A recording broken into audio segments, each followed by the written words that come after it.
the show, this is where Chris Lavin, multiple 8-figure entrepreneur, where he comes and just shares it. Now, before we get into that, I want to say one thing. So I watched Chris, this is before I even started working with him. I watched him one time.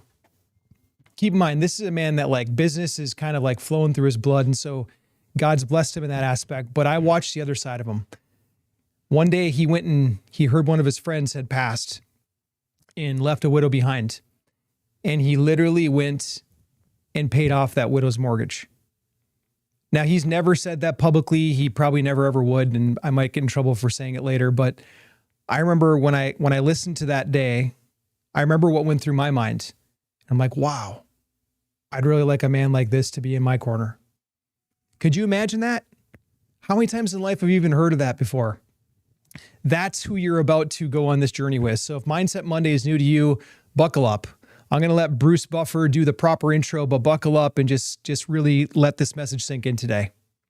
And now, this is the moment you've all been waiting for. Presenting the master of the real estate deal and entrepreneur champion of the world, Chris, the negotiator, Lavin.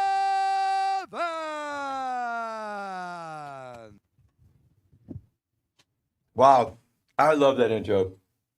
I'm talking about the Bruce Buffer one, not the Nate one. That was kind of a secret, but excuse me, that's okay. I always get choked up with gratitude when to know my life story, you'd understand how I got into this position is to be able to do something like that is only a gift from God. But there's been circumstance after circumstance after circumstance where God has nudged me forward, and that's what I want to talk about today. The old adage, go big or go home. Tell you what, it's true. Go big or go home. There's no ifs, ands, or buts about it. I don't know how to do it any other way. So as we step into the last month of the year, most people are going to say, next year I'll go bigger. Next year I'll take more risks. Next year I'll finally go all in. Well, tell you what, here's the uncomfortable truth. Most people don't fail because they aim too high. They are stuck because they've aimed too low.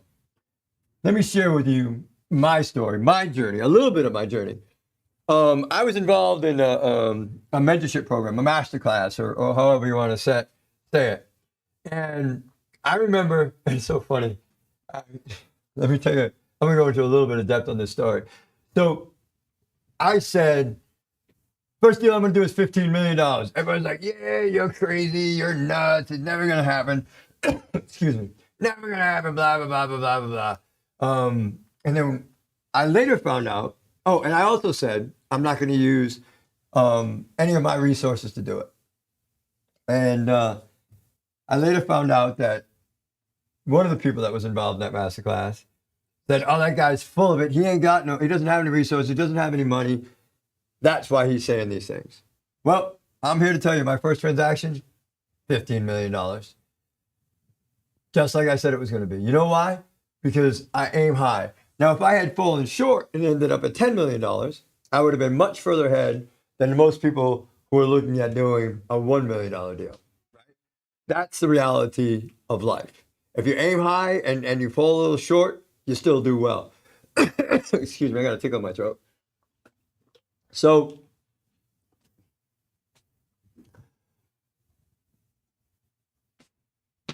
if you go small, if you shoot small, it's got a huge price, right? Because what happens is this.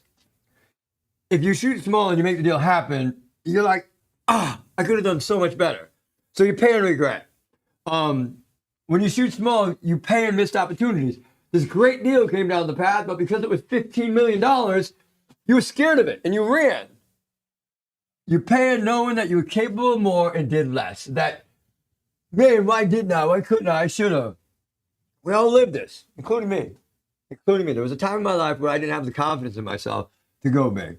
Looking back, the moments where I grew the most or graduated the most were never the moments when I played it safe. They were the moments I stretched. When we raised $14 million in 14 days, people thought it was some kind of miracle, some kind of magic. Here's the reality. What they did not see was the years of hard work of building relationships, right? Putting ourselves out there, meeting new people, and the decision to not break backwards at all. All of our deals keep getting bigger. It's just the way. That's just the way we do it.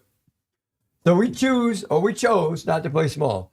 And in your own journey, it might look like this: playing small. You keep your goals vague so you never get behind. Things like, oh, I want to make more money. Well, you know what? If you're making $100 today and next year you're making $101, you're making more money. That's a vague goal. Make specific goals. Shoot for them. Reach for the stars. Why not? Oh, man, I was talking to my partner about this one a little while ago. There was this amazing woman that was in one of our mastermind programs a while ago. And she was so guilty of this. Hiding beside research instead of making offers. She would analyze the deal and then analyze the deal and then analyze the deal again. And it was so incredibly like down to like the half a penny. But the reality is she was doing that to keep her from doing the things that she was uncomfortable with. And that uncomfortable thing was putting herself out there instead of actually making a deal, right? Instead of actually making those proposals. She used research as an excuse. Telling yourself you call that broker investor tomorrow. Like if you look at the calendar, I don't see it tomorrow on the calendar. I really don't. It's Sunday, Monday, Tuesday, Wednesday, Thursday, Friday, Saturday, Sunday. And really the only moment that counts is the moment you're living in. If you keep putting it off and keep putting it off and keep putting it off, you will never do it. If you never do it, you will never do it. And if you never do it, you will never be successful. I mean, people aren't going to, well, maybe they will for you, but people aren't showing up at my front door with wheelbarrows full of cash. It doesn't happen that way. Instead, I want you, as we close the year, I want you to not bring this small mindset with you into the new year. Leave it. Here's the opportunity to knock the dust off your shoes and move forward into a new year with a fresh start. Realize that there's an absolute price of playing small and decide that price is too much. It's just too much. You want it different tomorrow, you're going to start doing something different today. So let me take you to a little bit of scripture. For God had not given us a spirit of fear, but of power and of love and of a sound mind. And that's 2 Timothy 1:7. And I'm here to tell you that there was a time in my life where I used to walk around with bravado, my chest stuck out, and all of that ego. The reality is that I was actually hiding a whole bunch of fear. Since I turned my life over to God, I have been so empowered, absolutely empowered, that I've never turned back. Now remember that whenever I'm telling you to do these things, understand that I don't want to be the final counsel in your life. Everything that I do, I seek guidance from the heavens. Absolutely pray about everything. So I want you to stop playing small because it feels safe. It's the most expensive decision you can make. You pay with missed deals, missed impact, and knowing you're meant for more. Living in constant regret. It's horrible. So I want you to identify one area where you're playing small. Deal size, outreach, capital conversions, or even what your dream looks like. I want you to write that down. Listen, it's so important to write things down because then you own them. They're on paper. And then I want you to take one bigger than normal action. Make that call, send the LOI, ask for the meeting, share the vision, do the thing that stretches you. Just the other day, I'm trying to remember the circumstance where, very personal story. So my stepdaughter, who's given me the most amazing grandson, was in a disagreement with her ex about the holidays. And she wanted to come down here. They live about 4 or 5 hours from here. So the father was saying, I gotta have them on Christmas morning. That's my time. Where she wants to come down, visit grandma and grandpa starting on Monday or Saturday or Sunday or something, and be here through the Christmas holiday. And it was all blowing up because the father didn't want to cooperate. So I got on the phone with her and I said these very, very, very direct words to her. Why don't you tell him that you'll meet him in Orlando, which is halfway, on Christmas Eve. We'll drop him off, and then we'll pick him up on Christmas Day at the end of the evening, and tell him that I suggested that. He's like, oh, it's never going to happen. It's never going to happen. It's never going to happen. I was like, just go make the phone call. He went and made the phone call, and you know what happened? His response was, yeah, I can do that. Had she never made the request, the holidays would have been broken up and torn up. If you don't reach for more, you're never going to achieve it. So please, please, please, if you have the faith that I have, know that God wants more for you. He wants to multiply the blessings and talents you've been given, give you a better day tomorrow. Thank you all for listening. Chris. Yes, sir. Man, beautiful. Hey, you cool with a couple questions? Sure. Hey, if you've got a question, now's your chance. Throw it in the chat. It comes anonymously. I will not read your name out loud. I'll literally just read the question out. So if you've got a question for Chris, if you want to get it in there right now, now is your chance. Slide it in there. Chris, one that came through right off the bat was, how do you, when you're trying to play big and you got all this opposition? I remember the day in the room when people were basically doubting your $15 million. How do you not succumb to the peer pressure of saying, no, you know what? Maybe I should second guess myself. How do you keep your mind up here regardless of the circumstances around you? I hate to sound like a broken record, but understand that the number one thing that I do whenever I get involved in a deal is I pray about it. And if God has given me direction, it becomes a Blues Brothers movie. And if you don't know what I mean, there's a famous line in the Blues Brothers movie where he says, they can't stop us. We're on a mission from God. And that's the reality. If God is telling me what to do, I do it without hesitation. Beautiful. Okay, let's get to your questions. I'm going to start reading them from the chat. Go ahead, slide them in now. And we only get Chris for a little bit here. So if you got one now, you get to slide it in there. How can I do this if money was stolen from me, if I've got no assets? How can you do it? I don't know if this You do it well. You do it well. Let me tell you what I mean. There are ways to make a whole deal happen, right? First of all, if you're involved in our circle and you're involved in our academy, you can partner with Home Invest on any deals, and we will make a whole bunch of the deal happen for you and give you that lift. Okay, so that's one way you can do it. There's another way to do it, and that is to do what's called syndication, which is what Home Invest does here, is we do syndications. And listen, you can borrow the money for everything from the earnest money deposit all the way through all of it, right? And you can bring syndication pieces in.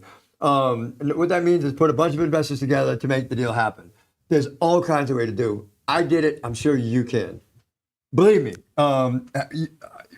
We do this 3-day webinar every couple of weeks or so. A couple of weeks now, where we teach people how to do this stuff. So jump on the Home Invest Academy page, homeinvestacademy.com. Our people will put a link up where you can see how we teach people how to do these things on a regular basis. Because the reality is, God has blessed us with opportunities, and it's our responsibility to share them with everybody. So invest in yourself and jump on that website. Chris, next one is Bible verses or Bible stories. Do you have any good stories you like to reflect on to keep your mind in a positive spot?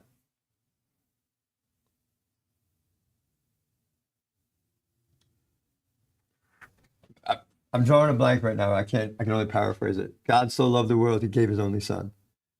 I've lost children. I know what that means. And to know that no matter what,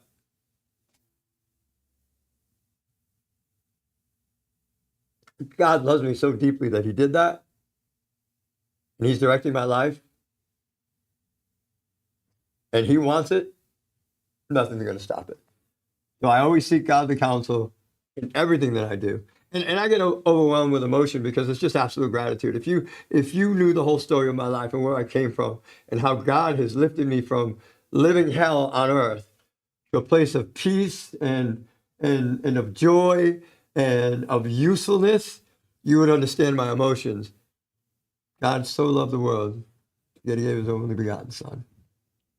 That's an amazing thing to me. Chris, how do you experience confirmation from God when you pray? Oh, God talks to me. I say that because God laughs at me too. And there's a story behind that. But and when I say God talks to me, I don't hear God say, yeah, Chris, go do this. Most of my communication with God is like a movement or a pull from my soul. But very recently, I was involved in a deal where my goal for the deal, talk about go big or stay home. My goal for the deal was $40 million, and what impact I could have with the world when I finalized that transaction was going to make the deal happen for $40 million. And this deal, I just couldn't get the deal to happen. It kept falling apart, kept falling. Literally, people died in the middle of the transaction, preventing it from happening. And I remember getting in prayer and saying, God, you told me to sell this business. What am I doing wrong? And God laughed at me. When I tell you, he chuckled, like I could feel him chuckling at me, like, "Oh, you're so cute," type of thing. And he said, $40 million. You think that's big? Watch what you can do for 200 million, 250, 300 million. Watch how great I am. God told me, watch how great I am. Not Chris. Chris is not great. Watch how great I am. And literally, that deal, like right after, I was like, huh. Turned into a deal where we're going to exit with north of $250 million. And we'll be able to use that money to positively impact the world. So not only does God talk to me, he laughs at me, and sometimes he kicks me in the butt. So we have all kinds of communication. I know that was a long-winded answer. I'm sorry, but that's my experience. Chris, it'd be fun to have you do a class on how to listen. How do you actually listen to God? Yeah. See, I pray, but whatever praying is talking to God, meditating, like sitting quietly. I get on my knees when I pray to humble myself before God. To sit there for as long as I talked, to listen, that's what all the answers come from me. Chris, your next question is on choosing the right mentors. This person's saying that they had a $1.2 billion data center deal that their mentor, not you, somebody else, their mentor had told them that's too big for them to go after. How do you choose the right mentor that's going to foster and encourage you and not hold you back? They would never make statements like that to me, right? Too big. No, that's somebody that has an inherent need to keep you down so that they could feel elevated or above you. That's my opinion without all of the facts. My biggest pull towards mentors or people that can help me are sharing the same spiritual belief system, having the same spiritual belief system and the same heart to give back, like to believe in more. That's what I base it on.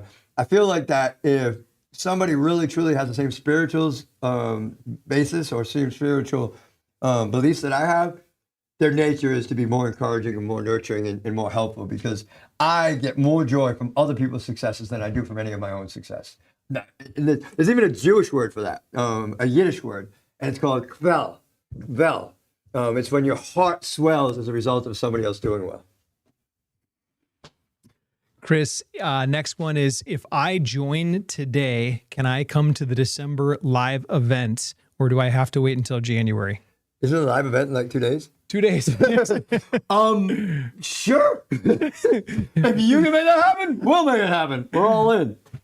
So 2 days from now, yes. A couple days. Wednesday this week, reach we're out going to live your here. advisor right away. Whoever your advisor is, but you would have to do something like today, book your tickets. I don't know where you're coming from. But yeah, we're all accommodating. We really try our best to help everybody. Next one, is there an option to join in a partnership with you and Nate and Home Invest and have it be paid through the investments that we secure? No, absolutely not. And let me explain why. If you're not willing to gamble on yourself and invest in yourself, why should I invest in you? I'm going to be very straightforward. So what this person, I perceive this question to be, well, I'm going to go out and find a deal, and I'm going to bring the deal, and then you're going to pay for my academy stuff through the profits in that deal. Well, listen, if you don't believe in enough in yourself to invest in you and put some skin in the game, why should I? Right? Because working with somebody like that takes my time away from people who have invested themselves. And I'm not trying to sound arrogant or egotistical, but you're setting yourself up for failure. It's like going into a marriage with a prenup. You're either in or you're out. I'm sorry. That's just the way I feel. What most people don't understand is that Chris literally writes the check for earnest money Yeah. for inspections. And this is like several $100,000 earnest money, inspections. Several hundred. Like, sometimes a million. He pays to fly me out. He pays for the inspector. Like he writes a lot of checks. And so that's why that is that way. Your next question, Chris, let me just make sure it's a question, not a statement. Oh, you got a lot of them coming in today. Okay. How do you trust after you were burned out of a large amount of money and you were lied to? How do you jump back in? Listen, do you want to live your life, the rest of your life in fear? No. Couple things that you've got to understand that make me able to make that statement and sound flippant. One is, no, not a single penny of my checking account belongs to Chris. It's all God's money. So if somebody stole it, God allowed it to happen, and it may be part of their salvation, something I'm not involved in, right? First of all. Second of all, if somebody harms you yesterday and their actions are continuing to harm you today, you have to accept responsibility for that. In other words, they stole from you, shame on them. Allowing them to continue to harm you through your resentment or rethinking or refeeling that is really debilitating. It's like drinking poison to get even with somebody. It doesn't work. Forgiveness is one of the things that sets me free and moving forward. Money is probably the least important thing in my life. And I say that when I have $1 in my checking account or $10 million in my checking account. Anybody that truly knows me at a personal level has seen me go through some of the difficult times in my life financially where things didn't go exactly the way they were supposed to. But I kept faith. And I knew that absolutely nothing happens in God's world by mistake. So vengeance is not mine. Vengeance is mine, says the Lord. So I let God deal with those people. Now, if I have a way to involve authorities and the legal system to make that happen, remember, God put them here too. And we can make that happen. Chris, if I have $500,000, what would be the best way to invest it? That's a complicated question, and I'm going to give you some stuff off the cuff, but I would really like if our team would post the link for somebody to get a hold of an advisor, because this is based on your personal circumstances. In other words, if you have a lot of taxes to deal with, I would advise you invest it one way in certain type of transactions. If you're looking for the maximum amount of returns, I would advise you invest it in a different way. Certain real estate deals have high tax benefits. Certain real estate deals have high cash flow benefits with minimal tax benefits. So that's a really personal question that I don't want to answer without having all the facts. So I'm just giving you like a broad answer, and I'm really sorry I'm not trying to be evasive. But our team is going to put the link in the chat right now. And that's the advisor link for Sue and for Doug. Yeah. The Home Invest Our side. team's going to do that right now. There you go. So the recent link right there, that'll get you to one of our investment advisors and just have an open conversation with them, and they'll tell you. Chris, maybe you could elaborate just for a second, because Sure. that tax thing, like tax benefits, that could be really broad. Like you're a guy that God blesses year after year. You do very well. And I get lots of tax refunds. Yeah, you keep getting these refund checks.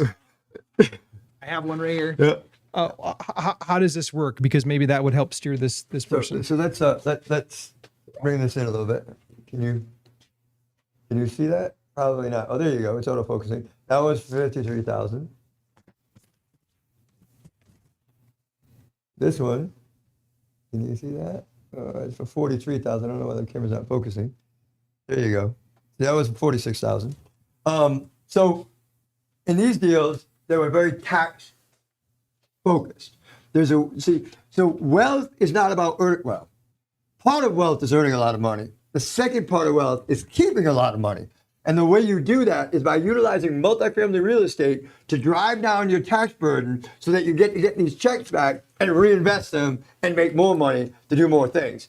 And by the way, that believe in more over here, I'm sorry, it's backwards, is not money. See, I use this money that I would have given to the IRS to feed children, to open food kitchens, and to have a positive impact in the world. So I'd much rather use this money to do that than to give it to Uncle Sam so they can build a bridge to nowhere.